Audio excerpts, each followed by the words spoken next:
నిజంగా ఇది ఒక మాఫియా రాజ్యం. చంద్రబాబు నాయుడు అనే వ్యక్తిని ముఖ్యమంత్రిగా చేయడం కోసం, చంద్రబాబు నాయుడు అనే వ్యక్తికి ఓట్లు వేయించడం కోసం ఒక మాఫియా సామ్రాజ్యం వీళ్ళంతా.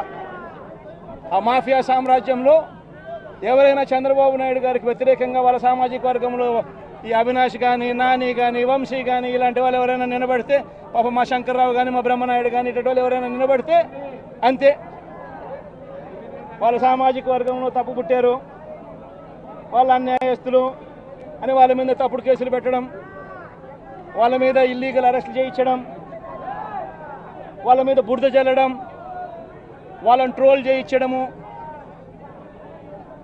ఇవన్నీ కూడా చంద్రబాబు నాయుడు గారి నైజం.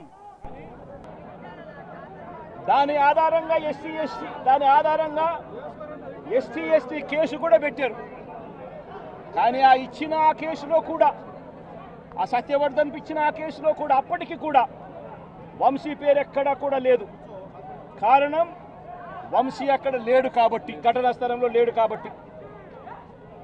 ఫిబ్రవరి 23వ తారీఖున సత్యవర్ధన్ నుంచి పోలీసులు ఫిబ్రవరి 23, 2023 పోలీసులు ఇదే సత్యవర్ధన్ దగ్గర నుంచి 161 స్టేట్మెంట్ కూడా తీసుకున్నారు. ఆ స్టేట్మెంట్లో సత్యవర్ధన్ ఇచ్చిన స్టేట్మెంట్లో కూడా ఎక్కడా కూడా వంశీ పేరు ఎక్కడా లేదు.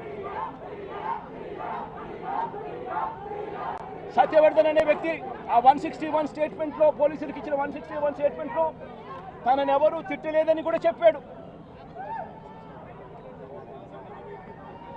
తాను ఘటన జరిగినప్పుడు తాను అక్కడి నుంచి వెళ్ళిపోయానని కూడా చెప్పాడు. తర్వాత టీడీపీ ప్రభుత్వం రాగానే వంశీని టార్గెట్ చేయడం మొదలుపెట్టారు.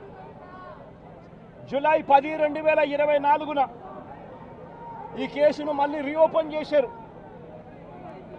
రీఓపెన్ చేసి ఆశ్చర్యం కలిగించే విషయం ఏమి తెలుసా?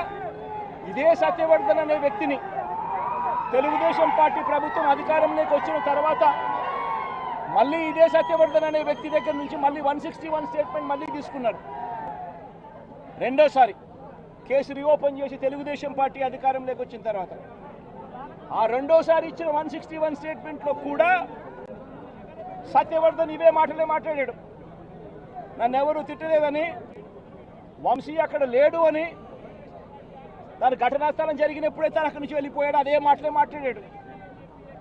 పోలీసులు చంద్రబాబు నాయుడు గారి ప్రభుత్వంలో తీసుకున్న 161 స్టేట్మెంట్లో కూడా తర్వాత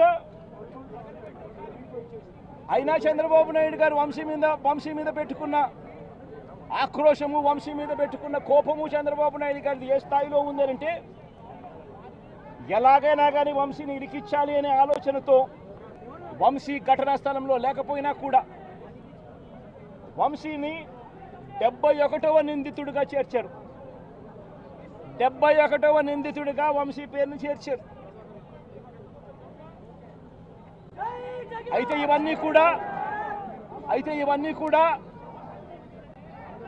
ఇవన్నీ కూడా బెయిలబుల్ అఫెన్సులు కాబట్టి బెయిల్ కోసం వంశీ హైకోర్టుకు, యాంటిసిపేటరీ బెయిల్ కోసం వంశీ హైకోర్టును ఆశ్రయించాడు. కాబట్టి చంద్రబాబు నాయుడు గారు ఎట్టి పరిస్థితుల్లోనూ వంశీని అరెస్ట్ చేయాలనే ఉద్దేశంతో, బెయిల్ రాకూడదు అన్న ఉద్దేశంతో చంద్రబాబు నాయుడు గారు కుట్రను ఇంకా ముందుకు తీసుకెళ్లారు. గన్నవరం పార్టీ ఆఫీసును తగలబెట్టే ప్రయత్నం చేశాడు అని చెప్పి మరో ఫాల్స్ కేసు ఒకటి బుక్ చేయడం మొదలుపెట్టాడు. తెలుగుదేశం పార్టీ ఆఫీస్ అట కాల్చే కార్యక్రమం అట జరిగింది అని చెప్పి ఏకంగా చంద్రబాబు నాయుడు గారు అనే వ్యక్తి మరో ఫాల్స్ కేసు, మరో కట్టుకథ అల్లాడు. ఆఫీసును తగలబెట్టే కార్యక్రమం చేసినప్పుడు ఆ ఆఫీసు ఎవరిది అని చెప్పి, ఆ ఆఫీసు ఎస్సీ ఎస్టీలకు సంబంధించిన ఆఫీస్ వారిదే ఓనర్లు అయితే